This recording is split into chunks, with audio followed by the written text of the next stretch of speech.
Welcome students. Today we are going to solve some problems from the chapter number 6 superposition of waves.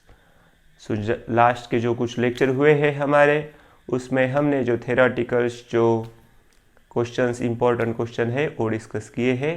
आज के lecture में हम जो solve example है book में से वो पढ़ेंगे. So our first problem, that is example 6.1. So you have to use textbook to write the problem. The first problem is the displacement of two sinusoidal waves propagating through a string are given by the following equations. Equations are given where x and y are in centimeter and t is in second.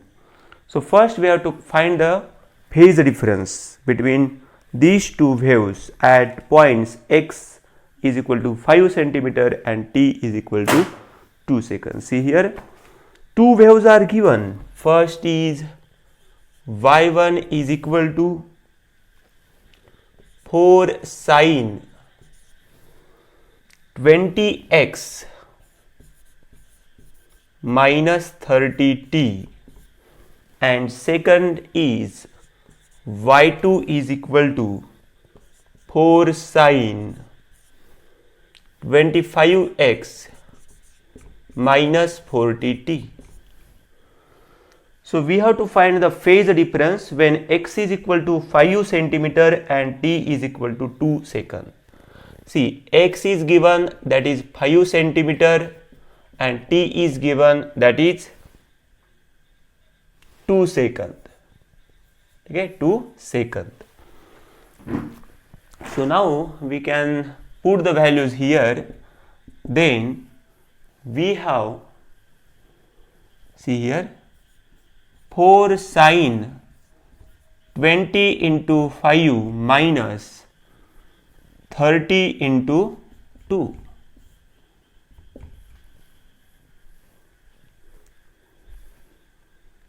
Then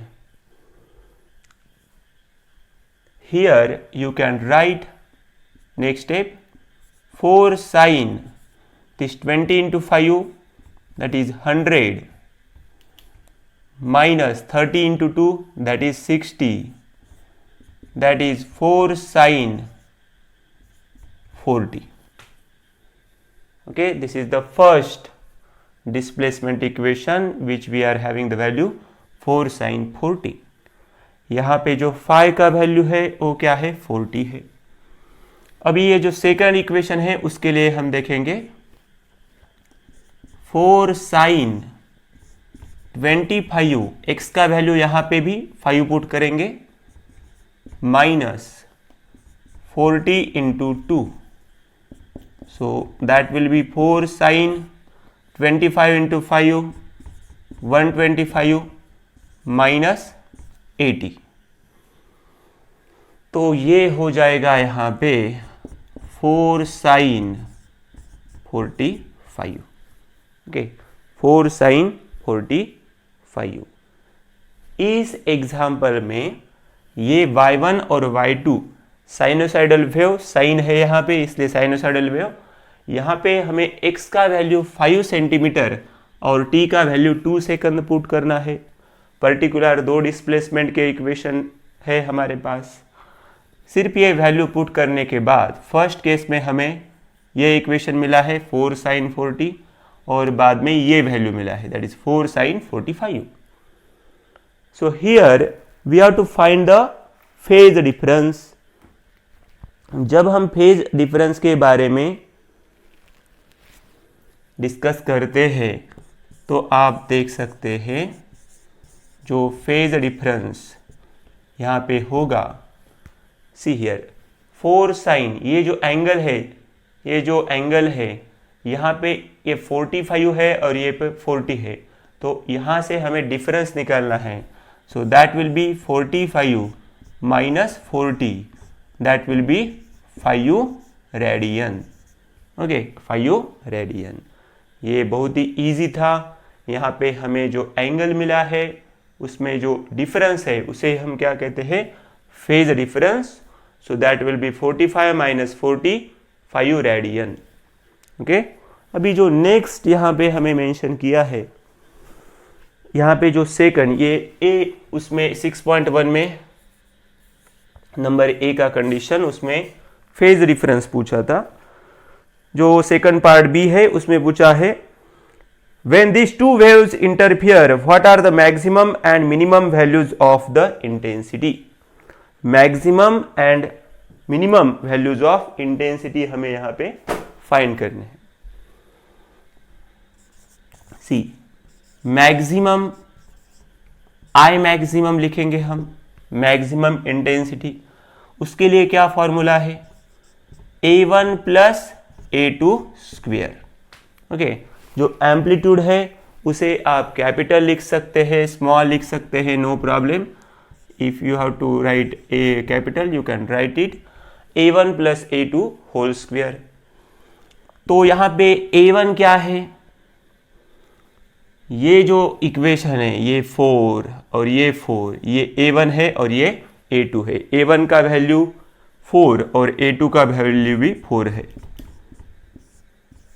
4 plus 4 का square करना है हमें, तो यहाँ पे हो जाएगा 8 का square that is 64। Similar process for I minimum, ये फॉर्मूले हमने ऑलरेडी देखे थे आई मैक्स और आई मिनिमम के लिए। तो यहाँ पे हो जाएगा A1 माइनस A2 उसका square, so that will be 4 minus 4 square, so that will be 0। Okay, इस तरह से हमने आई मैक्स और आई मिनिमम ये जो वैल्यूज है ये फाइंड किए। So let's see next problem, chapter number 6 superposition of waves के जो सॉल्व एग्जांपल्स है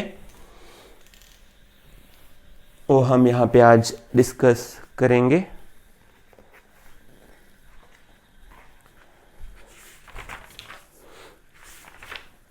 So next we will discuss, that is example 6.3. Find the distance between two successive nodes। Successive nodes का जो distance है वो λ/2 है, वो हमें यहाँ पे फाइंड करना है। In a stationary wave on a string vibrating with a frequency 64 Hz, the velocity of a progressive wave that resulted in a stationary wave is 48 meter per second. See here, frequency is given, that is n, that is 64 Hz. Next, velocity is given, that is 48 meter per second. तो यहाँ पे हमें क्या करना है, distance between two successive node find करना है। जब हमें फ्रीक्वेंसी और वेलोसिटी मालूम है तो हमें जो v is equal to n lambda ये रिलेशन है उसका यूज करके लैम्बडा का वैल्यू पहले फाइंड करना होगा। So lambda is equal to v by N. So when we put the value of velocity that is 48 divided by n का value यहाँ पे 64 है। ओके, तो आप यहाँ पे डिवीजन कर सकते हैं, 8 6 जा 48, 8 8 जा 64। तो जब मैंने 8 से डिवाइड किया तो यहाँ पे 6/8 ये वैल्यू हमें मिला है। तो यहाँ पे आप जब 8 से डिवाइड करेंगे तो हमें फाइनली यहाँ पे मिलेगा 0.75 मीटर। ओके, 8 से सिंपल डिवीजन है। We have to find basically the distance between two successive node. Okay, distance between two successive node क्या होता है, λ/2। लैम्बडा का वैल्यू मिला है 0.75, 0.75 डिवाइडेड बाय 2। ओके, आपको यहाँ डिवीजन करना है। 2 3 जा 6, 2 7 जा 14, 2 5 जा 10। सो ये आंसर हमें मिलेगा distance between two successive node. जो पहला नोड होगा और जो दूसरा नोड होगा, नोड में जो डिस्टेंस होगा λ/2 है, वहां पे हम जब वैल्यू पुट करते हैं फाइनली हमें मिलता है यहाँ पे 0.375 metre.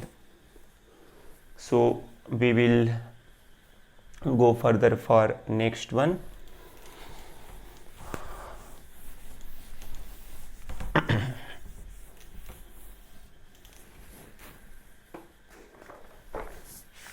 So I will take next problem, that is 6.4.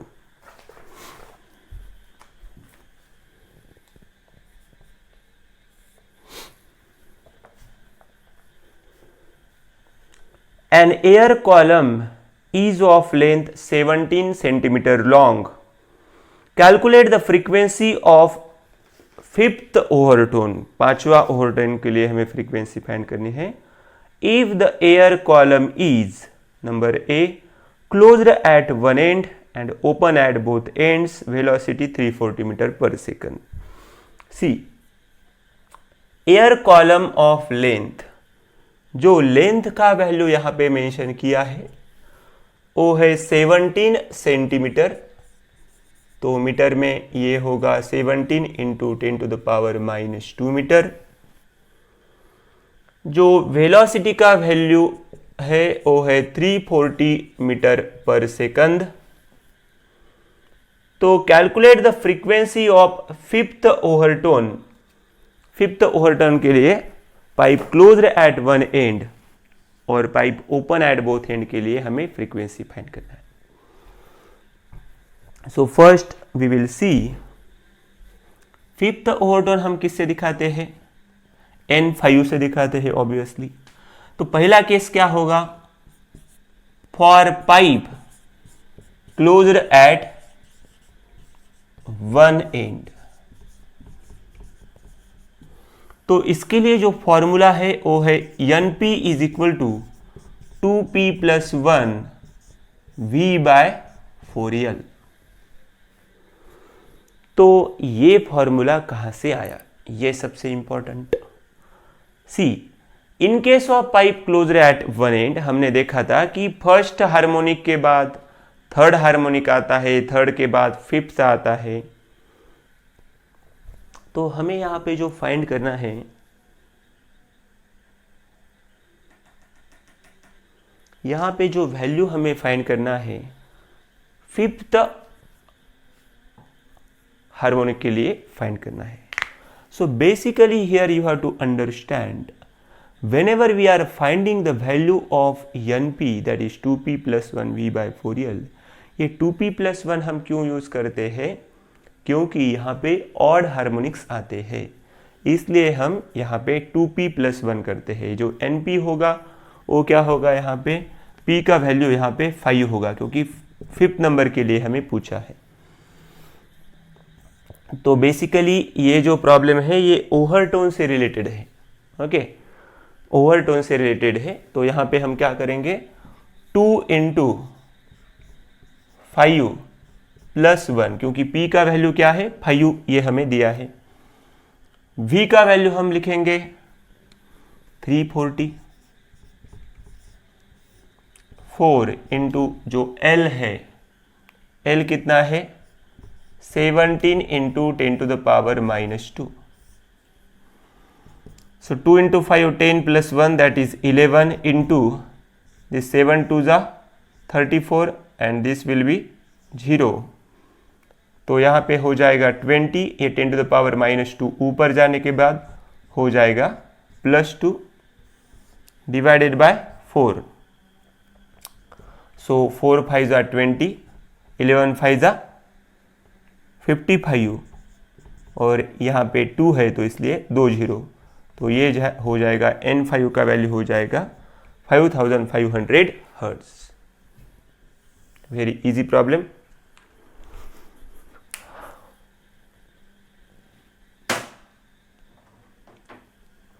C, for pipe ये क्या था? For pipe closed at one and.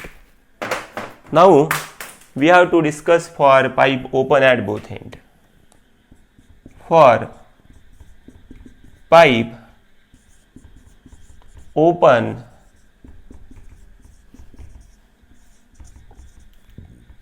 तो यहां पे जो फॉर्मूला होगा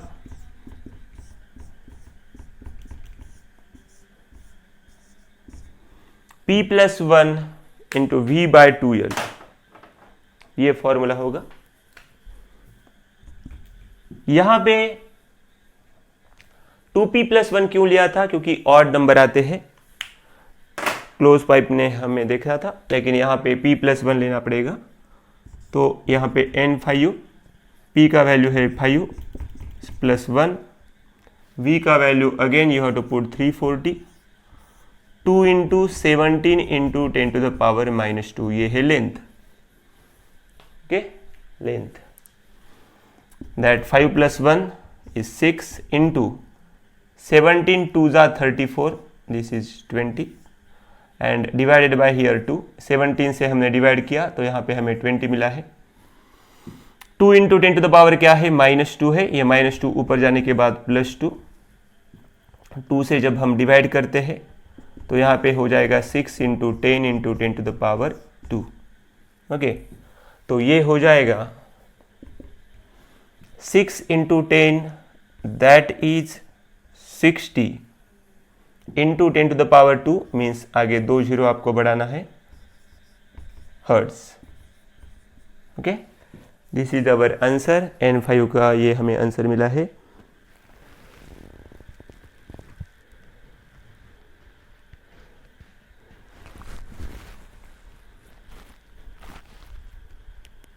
कितना मिला है?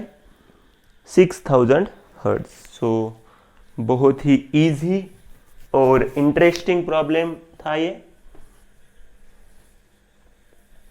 Now let's see next one.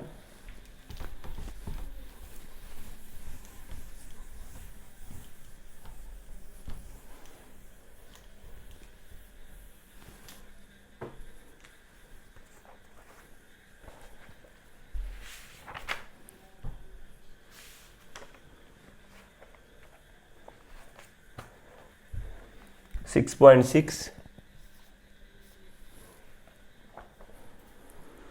A string is fixed at both ends. What is the ratio of the frequency of the first harmonic to that of the second harmonic? Okay, ratio हमें find करना है.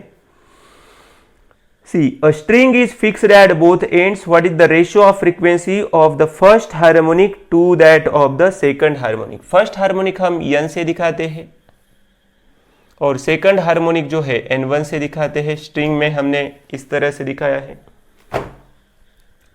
So in case of string we have to first understand जो यहाँ पे fundamental frequency होता है उसे हम फर्स्ट हार्मोनिक कहते हैं. ये नोड पॉइंट है, ये नोड पॉइंट है, तो L का जो डिस्टेंस होता है यहाँ पे λ/2 होता है. ओके, L का क्या होता है वैल्यू? λ/2 होता है. तो लैम्बडा का वैल्यू यहाँ पे क्या होगा? लैम्बडा इज इक्वल टू क्या होता है? 2L होता है. उसी तरह से जब हमने देखा था कि उसके आगे जो फ्रीक्वेंसी है सेकंड हार्मोनिक के लिए, ओके, तो यहाँ पे नोड पॉइंट, यहाँ पे नोड है, यहाँ पे नोड है, ये जो डिस्टेंस है L इज इक्वल टू क्या होता है? लैम्बडा. तो इसे λ1 लिखते हैं क्योंकि इसे लैम्बडा डिनोट किया है. ये लैम्बडा से डिनोट करते हैं, ये λ1 से डिनोट करते हैं. तो basically we have to first write the formula n/n1. It will be v/λ and here is v/λ1. Okay, so now this v will get cancelled, so it will be 1/λ. ये λ1 ऊपर जाएगा तो λ1/1 हो जाएगा. तो अभी हम जब लैम्बडा का वैल्यू पुट करते हैं वो क्या है? 2L है. ये लैम्बडा का वैल्यू जो है, see here λ1 is there, you have to write this λ1. ये λ1 का वैल्यू क्या है? L है, L/1. तो ये L कैंसिल हो जाएगा तो हमें मिलेगा 1/2 मिलेगा. ओके, ये एल एल क्या होगा, कैंसिल हो जाएगा. So our answer is n upon n1 is 1/2. क्या मिला है आंसर हमें, 1/2. ये आंसर हमें यहाँ पे मिलेगा. So this was very easy. So now let's see next one.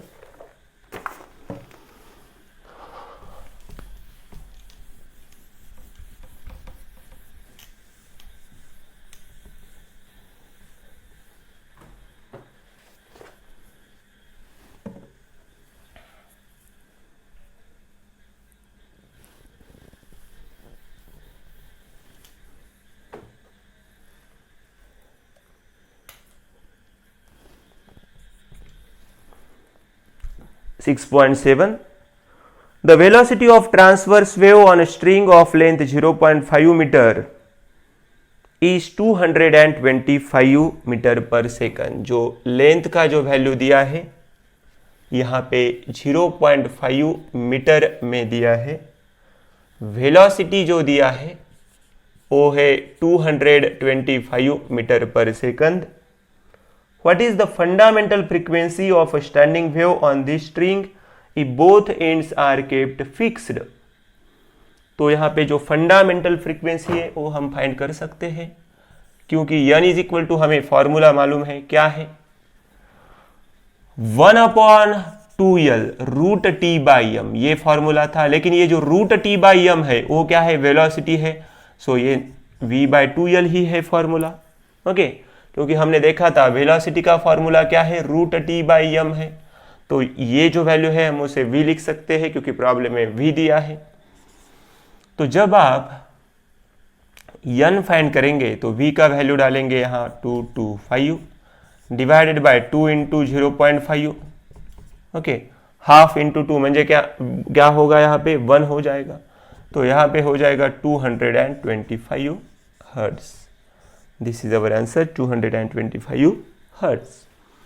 जो सेकंड पार्ट है यहाँ पे उसमें हमें पूछा है कि while the string is vibrating in the fundamental harmonic, what is the wavelength of sound produced in air?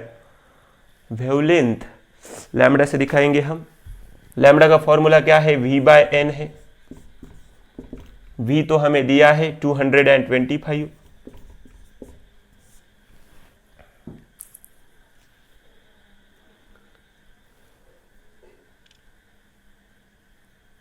See here, अभी यहाँ पे जो मेंशन किया है उस प्रॉब्लम में यहाँ पे वेलोसिटी चेंज किया है. ओके, प्रॉब्लम में वेलोसिटी चेंज किया है. जो सेकंड पार्ट है ये प्रॉब्लम का ए वाला पार्ट था, जो प्रॉब्लम वाला बी वाला पार्ट है उसमें वेलोसिटी का वैल्यू अलग दिया है. ओके, तो फ्रीक्वेंसी यहाँ पे 225 ही यूज करना है हमें. जब हम इसे डिवाइड करेंगे तो यहाँ पे मिलेगा 1.467 metre. In this way we have the final answer for example 6.7.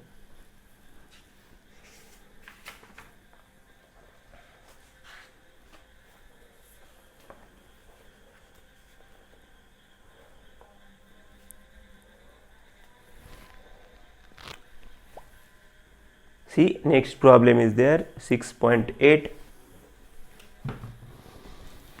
जो 6.8 है, same problem. Now these problems are related to the strings which we are discussing now. बहुत ही easy problem है, लेकिन अच्छी तरह से आपको ये नोट डाउन करना है. A string 105 centimeter long is fixed at one end. Length दिया है, कितना दिया है, 105 सेंटीमीटर. जब हम कन्वर्ट करेंगे तो हो जाएगा 105 10 to the power -2 metre. The other end of string is moved up and down with the frequency 15 Hz. n का वैल्यू 15 है.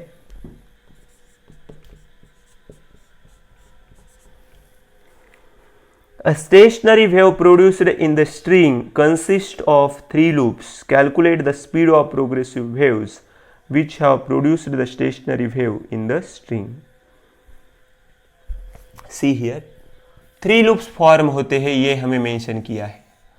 जब यहाँ पे 3 लूप्स फॉर्म होंगे स्टेशनरी वेव में, तो यहाँ पे n n n n that is node point, तो ये जो डिस्टेंस होगा ये कितना होगा, L is equal to 3 lambda by 2। L is equal to क्या होगा, 3 लैम्बडा बाय 2। तो यहाँ पे L का वैल्यू मैं 3 लैम्बडा बाय 2 लिखूंगा। क्यों लिखूंगा, क्योंकि हमें 3 लूप्स यहाँ पे मेंशन किए थे, तो मैंने देखा 3 लूप्स निकालने के बाद कि जो लेंथ होगा वो 3 लैम्बडा बाय 2 होगा। तो यहाँ से हम लैम्बडा के लिए वैल्यू फर्स्ट फाइंड करेंगे, दैट इज 2L बाय 3। तो ये हो जाएगा 2, जो L का वैल्यू है वो है 105 into 10 to the power minus 2 divided by 3। So this will be 3 3 जा 9, ओके, 3 5 जा 15। सो यहाँ पे हो जाएगा 35 into 10 to the power minus 2। So 2 into 35 that will be 70 into 10 to the power minus 2 metre, ये मिला है लैम्बडा। लेकिन इस प्रॉब्लम में हमें जो पूछा है वो है calculate the speed of progressive wave which have produced in the stationary wave in the string. So we are going to find velocity, okay, speed हमें फाइंड करना है यहाँ पे। तो v का जो फॉर्मूला है वो है v is equal to n lambda. n का वैल्यू 15 दिया है और जो लैम्बडा का वैल्यू मिला है 70 into 10 to the power minus 2, okay. तो ये हो जाएगा 1050 into 10 to the power minus 2, इसका मैंने मल्टीप्लिकेशन किया। तो जब -2 आप इसे यहाँ पे लिखेंगे तो ये हो जाएगा 10.50 metre per second. This is our velocity of progressive wave, 10.50 metre per second, ये यहाँ पे पॉइंट है। ओके, बहुत ही इजी प्रॉब्लम था, 6.8।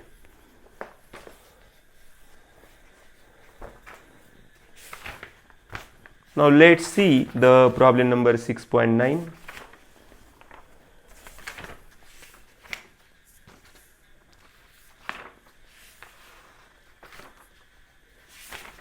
ओके, जो प्रॉब्लम नंबर 6.9 है और जो अदर प्रॉब्लम्स है वो हम नेक्स्ट क्लास में हम डिस्कस करेंगे। So thank you very much.